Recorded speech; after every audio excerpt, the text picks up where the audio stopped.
Welcome back, everybody. Zed here at Imperium Games. Well, this is it. We're crossing that old River Jordan. We have 2 boxes left in our series. If you haven't seen, we're doing an 11 box opening for cards that we're putting into our giveaways and our lotteries for our patrons over at patreon.com/Imperium Games.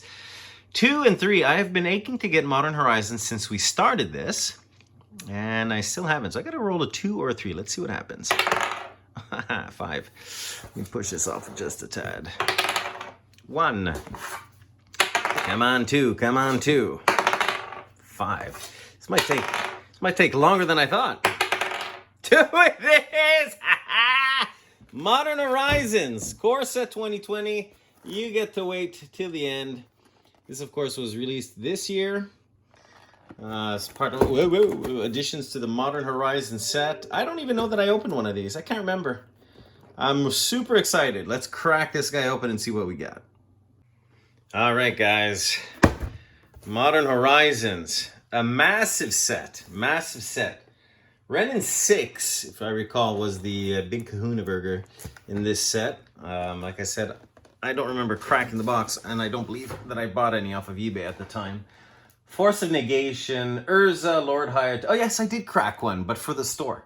That's right. Prismatic Vista, you know, there's all kinds of stuff going on in here. And that's right, I cracked a set, or actually, I'm not the one who cracked it. I think it was Peter. He cracked a set for our display in the store. So come to think of it, if we look, we know we do have, we don't have a Renin 6, but we do have a Lord Artificer in our display case at our store. Wow. So this is going to be pretty much my first opportunity at cracking the set. Renin 6. Going for somewhere around $100 Canadian, if I'm not mistaken. You know, quite an expensive set. Yeah, and not to mention the fact that we are not exactly paying this $100 either. If memory serves, we can get this at foil goblin. We can get, I guess it's on the top, that's right. So I have to remember the order. This set costs us something like close to 300 once you include taxes. It's got to be just shy of 300 Canadian, so probably 240 or 250 plus tax. All right, okay, so we've got the image card here. Oh, we have a full art land here. Put it like this. And I think this is where the rare is, right? Yeah, Winds of Abandon. Okay. So put this here, and I'll just separate these guys out. Yeah, I'll just separate these guys out like that. Okay, so this one will actually be a faster video for us to go through. You know, if I put it like this, I'll get out of camera, and I don't want to do that. So yeah, 24 boosters in this one. 24 booster packs, full art land. Genesis. Yeah, and I want to split these up because we are going to be making packs of commons and uncommons. And again, if you purchase a lottery, you will be sure to get your money back. Whether it's in, you know, the right number of commons or uncommons, we'll have a mix of those. Could be emblems. You know, we're going to check out the value of the cards that we have. We'll be selling them for market value, so it'll give you an actual shot at getting some cards that are currently at or above $5 in market value, and it'll be Canadian, of course, because we are operating over here in Canada. Isn't there a foil blue snow? Isn't there a foil snow-covered land that was super in demand? Nether Spirit foil. I have no idea. I have no idea if this is a good one. So this is our rare foil and Force of Vigor.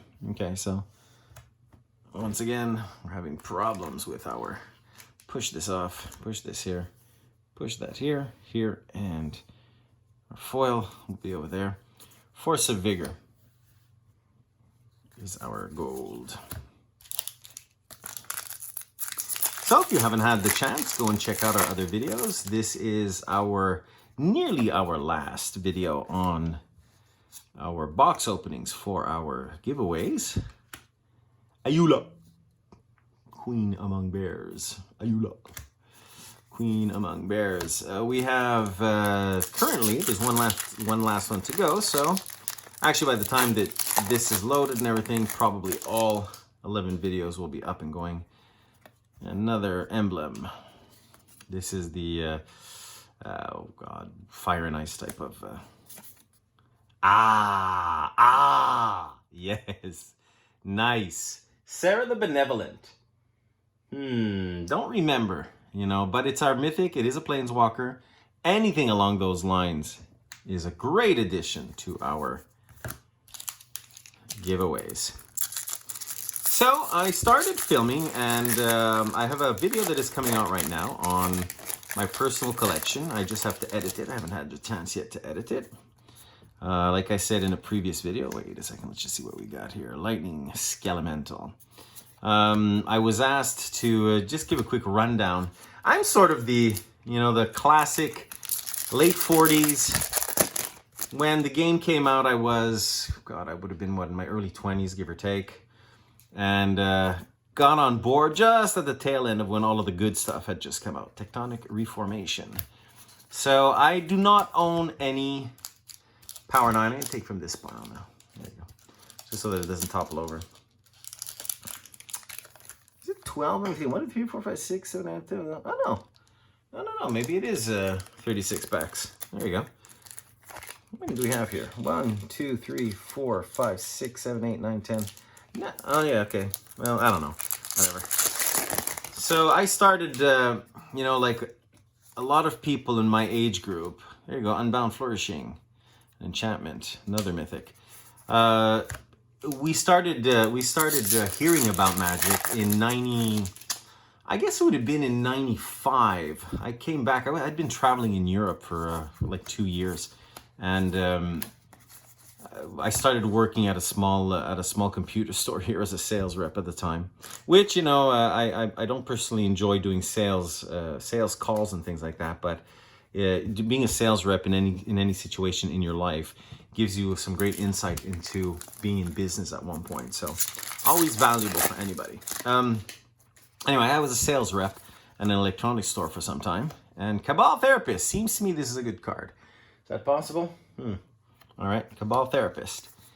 And one of my friends at the time came in and said, have you ever heard of this game, Magic the Gathering, blah, blah, blah. Well, you know, I was making, I don't know, $18,000 a year back then and barely capable of eating steak. You know, there you go. Hall of Heliod's Generosity.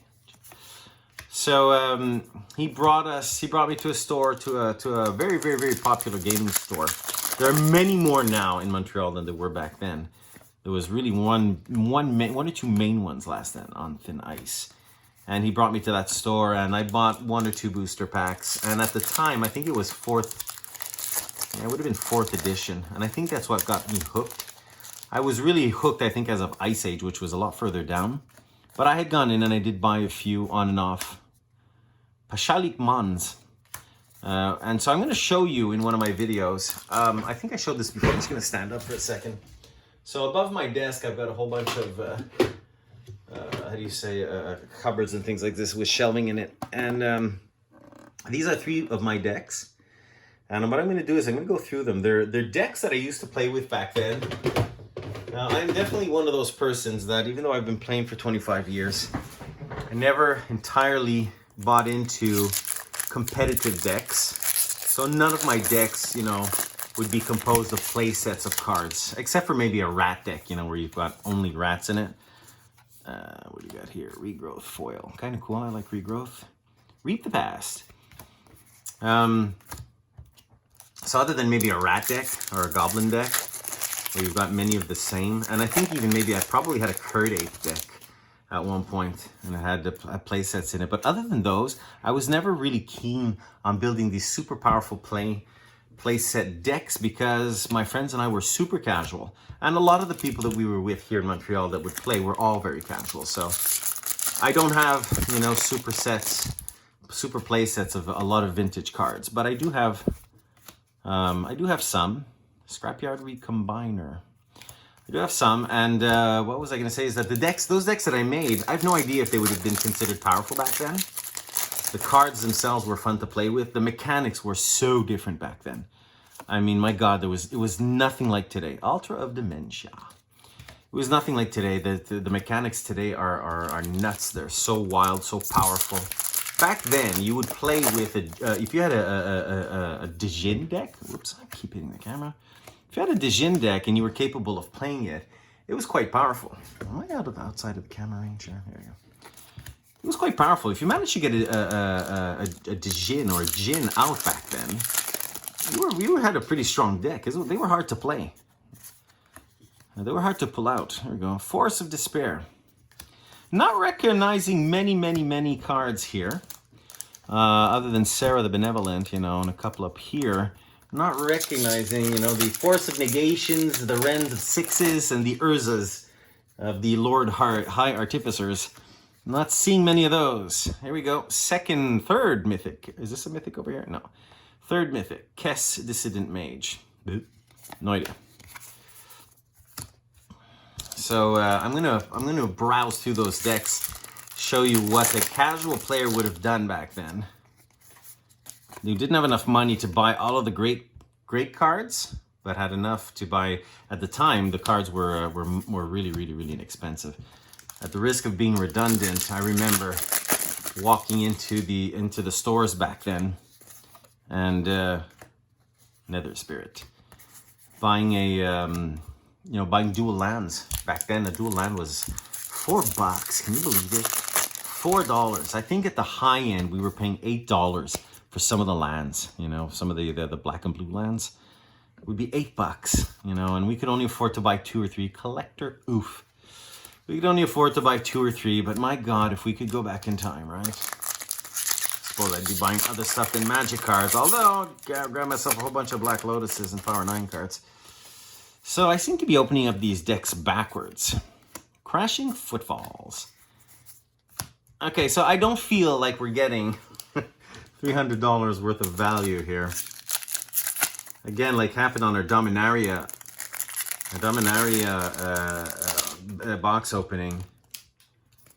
It was absolutely awful. I think we had $30 worth of Ice Fang Kotal. I think we had $30 worth of value in that box. This is not feeling super strong though. If we're at 50 or 60 bucks right now, I'd be surprised. And why is every deck being opened up backwards? Okay, right, and there was that card too. Hold on. Yes, now I remember. My foils are over here.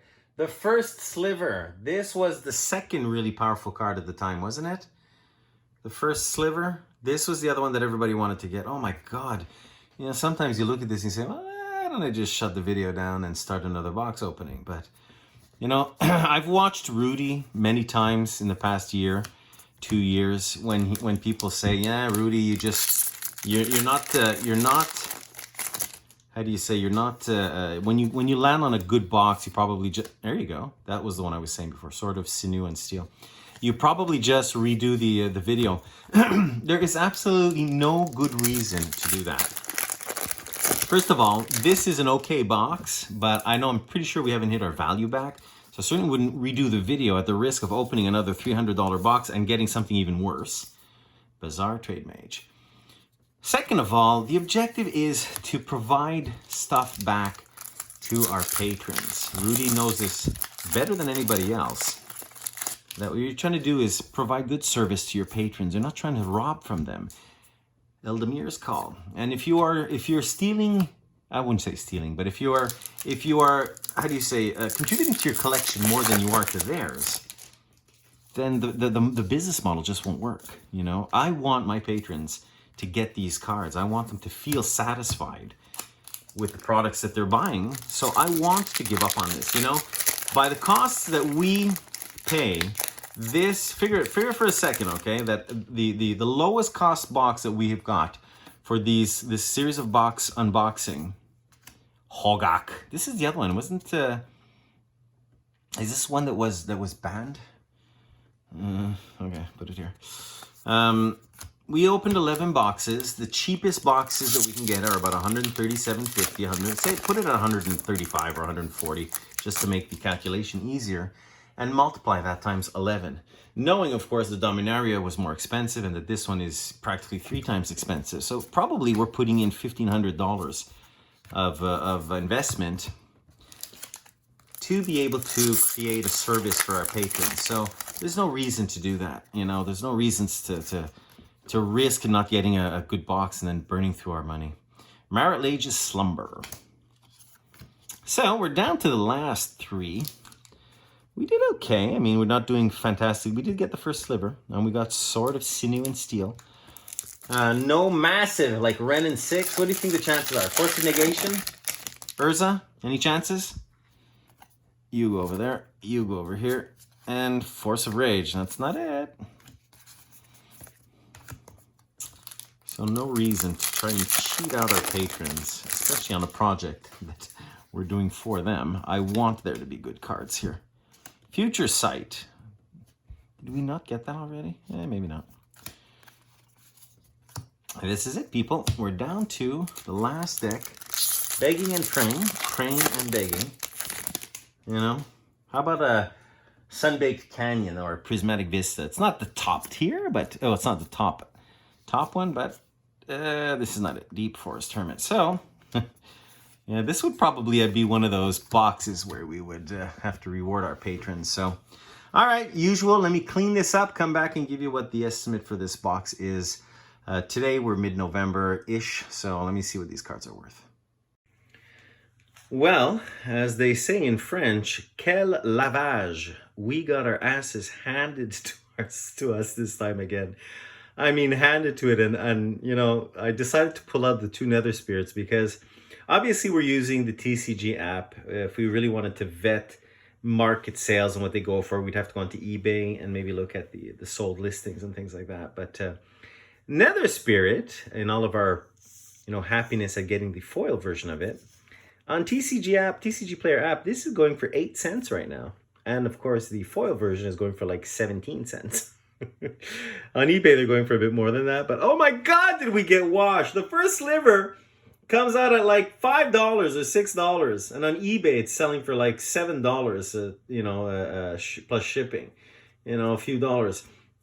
The total value here, even these ones have gone way down. The total value, which came up in the app, is about 53 US. Figure, on eBay it'll probably go for about $80 US. Factor in the exchange. We're talking about $120. We got washed on this, people. Washed. We lost probably $200 in the exchange show. Once again, this would definitely be one of those ones where we would spin the wheel a couple of times, and I'll be happy to give these cards away to anybody that we feel has hasn't gotten their money's worth. I mean, the objective is not that we're going to be able to give you the exact value, but at least make you feel a bit better about what your purchase was.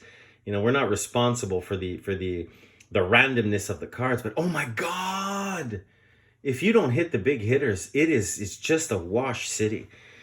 Thank you guys for watching. Thank you guys for watching me get my ass handed to me. It was still fun to open, of course. We've got 1 box to go, Core 2020, and that'll be coming up real soon. You guys have a fantastic day. Ciao.